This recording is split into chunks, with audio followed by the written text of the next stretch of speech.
So here let's cover how you will be submitting the course that you pick. So once you select the course, add it to the basket and you see that you have qualified, you will come here under the apply stock revise, and then if you're doing for a degree, for example, this person is doing for a degree, you'll enter the institution that they want to enter, say for Masinde here, in this particular case it's Education Arts.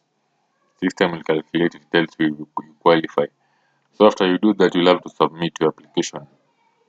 Okay, so this is how you'll submit your application, and then you'll be required to make a payment through Citizen. Okay, so basically that's how it will work. You'll be required to make a payment. So if there are different options to pay, you can check here the number of payment options. You'll select that the one that works for you.